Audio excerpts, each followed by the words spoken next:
Yan, hello guys, update po ulit tayo dito sa Pasig River Esplanade, Phase 4 po. So silipin natin kung ano po yung pagbabago dito sa area ng Phase 4. So samahan niyo po ulit si JR Doria TV na mag-ikot-ikot po ulit dito sa panibagong Esplanade Project. So ngayong araw po ay May 26, 2025. So tara, simulan na natin mga tropa kids. Umikot po ulit dito sa Pasig River Esplanade Project para sa Phase 4 po.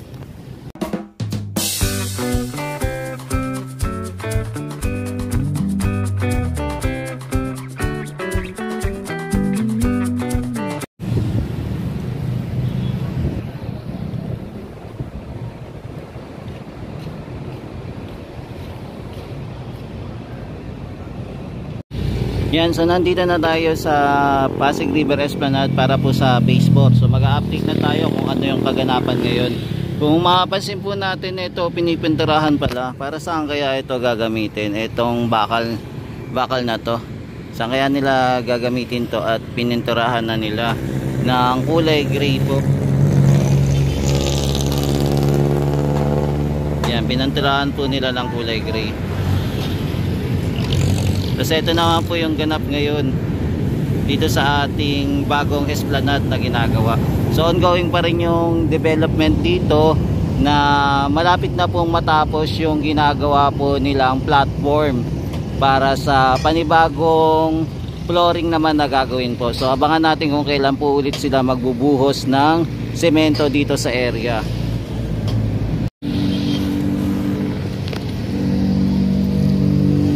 Yan, so ito muna yung ganap ngayon dito sa Pasig River Esplanade. For the meantime, ayan, napapansin din po natin na pinapalibutan din po itong floor, yung layout po ng scaffolding. Sa ngayon po, hindi pa po sila nagdudugtong na panibagong pilote po ulit. So wala pa pong binabaon. So antayin natin kung kailan po sila magbabaon ng panibagong pilote, kung ano ba yung nagiging delay, bakit hindi pa po sila nagsisimula at bakit po hindi pa rin po nalilipat itong mga pilote. So abangan po natin kung ano po yung next step nila para sa next na pilote na ibabaon dito sa Pasig River Esplanade.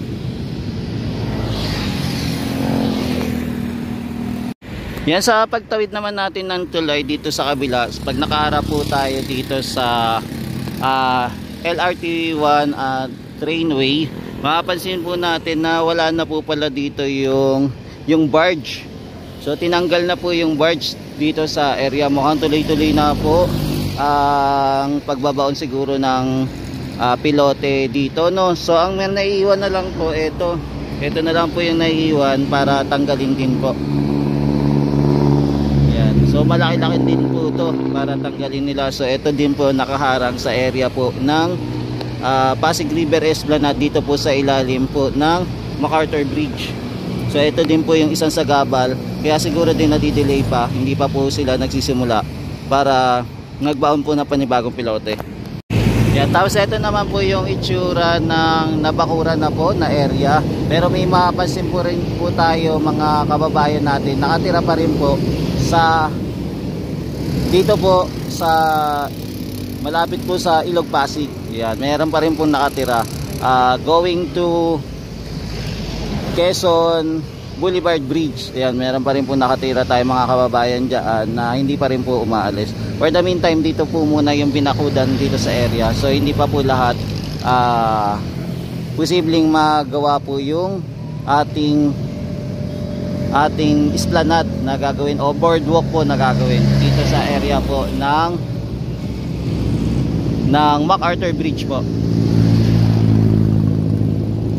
Yan, so ito muna po yung latest update natin dito sa area na ginagawa po ang Pasig River Esplanade. Yan, so nasilip na po natin yung kung ano po kaganapan dito sa area po ng Phase 4. So puntaan naman po natin yung area po ng Phase 1, A, B, C, tapos yung Plaza Mexico, Maestranza at saka Port Santiago po. So mag-update naman po tayo doon. Tingnan natin kung ano yung mga kaganapan doon at mga pagbabago. Maging sa Jones Bridge din po, silipin din natin.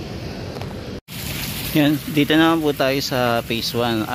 Update naman po natin yung phase 1. So ito po yung pangyayari. So inayos na po nila yung fountain dito sa area. Kaya lang medyo kulang pa po yung mga pailaw dito. Gaya na din dito po sa pader. Wala pa pong ilaw na inailalagay.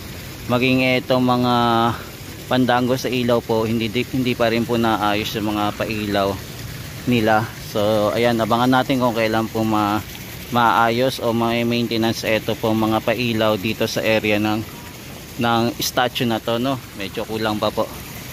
So inuna po muna nila itong fountain na meron na pong tubig at saka meron na din po ulit pailaw.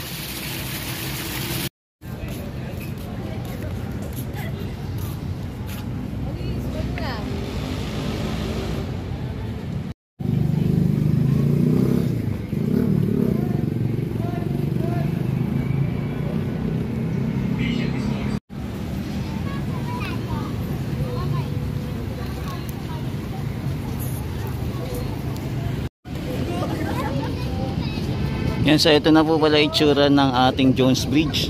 Pinailawan na po yung street light. Pinagana na po nila. Ganda ng kulay po ng etong Jones Bridge natin. Hello! Ikaw na lang picture. Thank you po. Dali na. Sabuyo mo.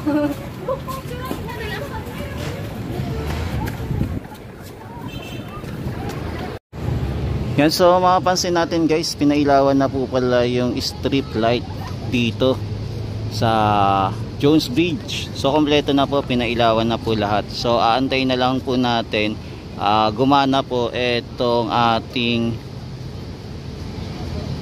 yung ano naman po 3D lights. So abangan natin kung kailan po nila papaganahin naman po yung 3D lights po, no, light show. So abangan po natin kung kailan ito gagana.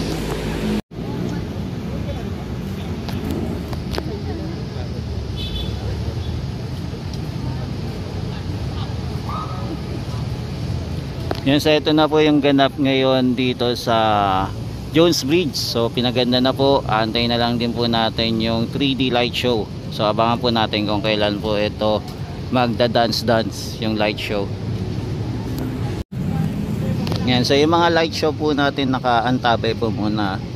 So abangan po natin kung kailan po ito magpe-play para makita po natin yung ganda.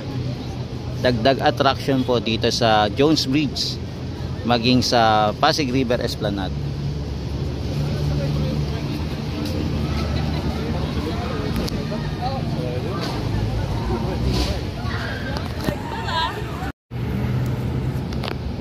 Yan, so tinetesting po ulit ngayong gabi itong pailaw dito sa Jones Bridge.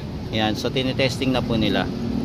Yan, so meron din po pala doon sa kabila na 4 din po na pailaw. Dito po sa Binondo, akala ko po dito lang may pailaw, meron din po. Tapos maging dito po. Yan, tinesting na din po. Yan, mapapansin nyo, di ba? Tinesting na rin dito sa area. Yan, so yung magkabilaan tinesting po. Yan, kabilaan. Saka din dito. Yan, so ito po yung ganap ngayon dito sa Jones Bridge. Sa pagpapailaw po, testing. Test run po ulit ng pailaw dito sa Jones Bridge area. So ito po yung itsura ng ating pailaw.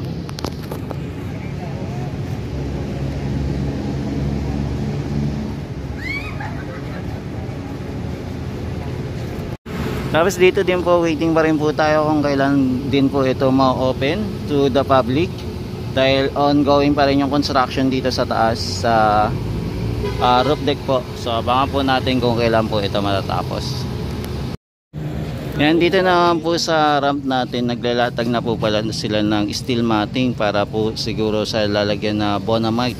So abangan po natin kung kailan po ito gagawin, no. So ito, naglalatag na po sila. So ano na po nila, pifinishing na po itong area. So tatapusin na nila yung trabaho dito. Yan, meron pa po pala dito nilagay na tent, no, para saan kaya itong gagamitin tong tent na to, at naglagay sila.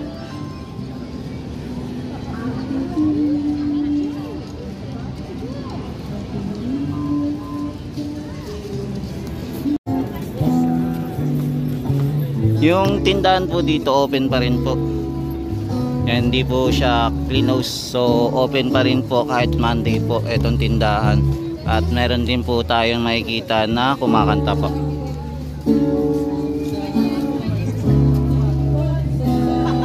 Yan, so ito po yung ganap dito sa Plaza Mexico po.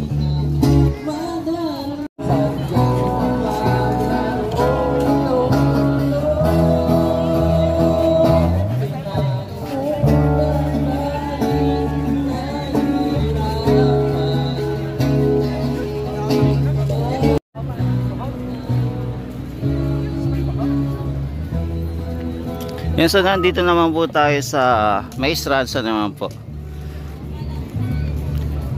Yan, kung mapapansin po natin kahit na lunes po, no, marami pa rin po talaga namamasyal dito sa Pasig River Esplanade. Kumbaga hindi na po nauubusan yung mga namamasyal dito. Mukhang ganado na yung mga kababayan natin na mag-ikot-ikot dito at pagpalipas po ng oras.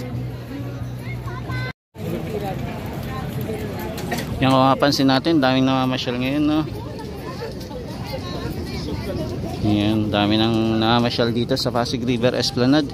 Hindi na po maawat yung mga kababayan natin na gustong mamasyal dito.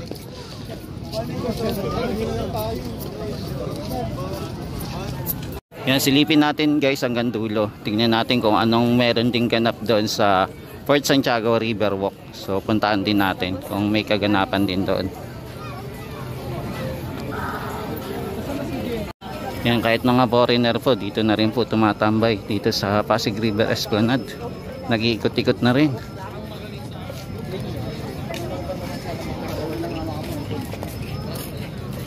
Sa ngayon po wala po tayong makapansin na kumakanta, no? Wala po ngayon na kumakanta. Yan, lakad naman tayo po. Tignan natin yung ganap kung meron ganap dito naman sa Fort Santiago Riverwalk. Yan, nagkakaroon na naman po yung crack yung ating boardwalk. Yung nagkakaroon na naman. Sana, bakit kaya, ano kaya ang dahilan kung bakit nagka-crack to, no?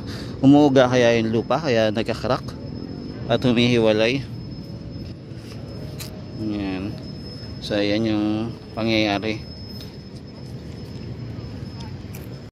Tapos yung mga cover ng pader naman dito, unti-unti na din pong natatanggal. Bakit kaya? Mukhang wala na pong nag-aalaga ng cover. Yan, unti-unti na po siya natatanggal. So nakikita na po yung ruin niya. Yan, dito naman po sa Fort Santiago Riverwalk. So wala po tayong mapapansin na ganap ngayon. So normal day lang po dito sa area. So ito po yung ganap dito. So wala po masyadong wala pong nagtitinda compare kung makikita po natin na Saturday at saka Sunday po. So it's a normal day po dito sa area. Compare doon po sa Maestranza at saka sa Plaza Mexico, yan, may makikita po tayong nagtitinda. So napakatahimik po yung area dito sa Fort Santiago Riverwalk.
Yan, so guys, ito muna yung latest update natin dito sa area po ng Pasig River Esplanade ngayong Monday, May 26, 2025. So update na lang tayo ulit bukas. Tignan natin kung ano naman yung ganap dito sa area po ng Pasig River Esplanade, lalo na po doon sa area po ng Phase 4. So maraming salamat guys. Ito po ulit si JR Doria TV, nag-update dito sa ganap sa Pasig River Esplanade. Maraming salamat po. Hanggang sa muli, mahalin natin ang Pilipinas. Thank you po.